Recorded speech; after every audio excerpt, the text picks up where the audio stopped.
तो हाय दोस्तों, आज बात करेंगे चार धाम यात्रा की। आप में से बहुत लोग चार धाम यात्रा पर गए होंगे और बहुत से लोग अभी जाने की तैयारी कर रहे होंगे। तो दोस्तों, मैं तो चार धाम गया हूं और मैंने जो यात्रा की है चार धाम की, वो बड़ी ही खूबसूरत यात्रा थी। जब हम गए थे यहाँ से, हम तो नोएडा से गए थे। हमने बस पकड़ी हरिद्वार की, तो हरिद्वार पहुँचे लगभग सुबह के 4 बजे। तो वहाँ से हमें यमुनोत्री और गंगोत्री की बस नहीं मिली, तो हम ऋषिकेश गए। फिर ऋषिकेश से भी हमें यमुनोत्री की बस नहीं मिली।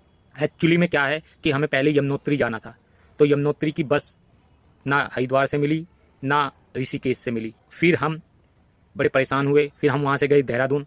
फिर हमने सोचा देहरादून से मिलेगी, तो देहरादून बस अड्डे से भी कोई बस नहीं थी यमुनोत्री की। हमें पता चला कि हमें विकास नगर जाना पड़ेगा। फिर हम विकास नगर पहुँचे, तो वहाँ हमें एक बस खड़ी मिली, यमुनोत्री की मिनी बस थी, जिसमें हमने राहत की सांस ली और हम यमुनोत्री की उस बस में बैठ गए। और लगभग उसका किराया ऐसी था 500-600 के करीब, और वो पूरी जानकी चट्टी तक जा रही थी बस। और हमें बहुत ही ज़्यादा खुशी हुई, क्योंकि मसूरी से भी मिलती है और ज़्यादातर बस बरकोट तक ही जाती है। फिर बरकोट से आपको जानकी चट्टी तक की लोकल बसें या जीप वगैरह मिलती है, पर हमें जानकी चट्टी तक की बस मिल गई, तो हमारी बढ़िया थी। हमने तकलीफ बहुत झेली शुरू में, हरिद्वार गए, ऋषिकेश गए, देहरादून गए, तब जाके हमें यमुनोत्री की बस मिली। और वो बस वहाँ से लगभग 7 या 7:30 बजे चली, और उस बस ने हमें शाम के 5 बजे के करीब जानकी चट्टी पर पहुँचाया। और दोस्तों, पहाड़ों पे बर्फ थी, बहुत अच्छा नज़ारा था, रास्ते बड़े सुंदर थे।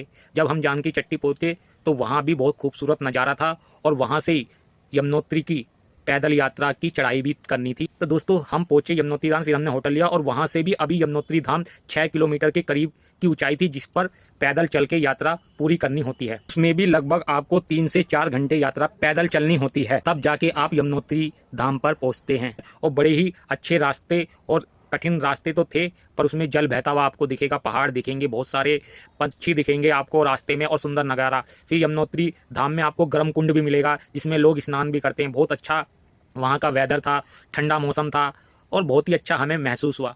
यानी चार धाम यात्रा में सबसे पहले जो हमने यात्रा वो यमुनोत्री धाम की यमुनोत्री धाम के लिए दोस्तों बस थोड़ा मिलना कठिन है, और वो ऋषिकेश और हरिद्वार से तो बहुत ही ज़्यादा कठिन पड़ेगा। अगर आपको बस पकड़ना है तो आप देहरादून या विकास नगर या मसूरी जरूर जाएं, वहीं से आपको मिलेगी बस, क्योंकि वो ही यमुनोत्री का सीधा रास्ता है। बाकी कोई रास्ता है, बाकी की ऋषिकेश से भी रास्ता है, पर आपको धरासू बैंड तक उस बस को छोड़ना पड़ेगा। फिर वहाँ से अलग का टर्न यमुनोत्री धाम के लिए मिलता है। तो चलिए दोस्तों, फिलहाल इस वीडियो में इतना ही। आगे अगली नेक्स्ट वीडियो में मैं आपको फिर यमुनोत्री से गंगोत्री की यात्रा के बारे में बताऊंगा, और किस तरीके का सफर या क्या क्या परेशानी हमें उस बीच में आई। तो धन्यवाद दोस्तों, फिलहाल इस वीडियो में।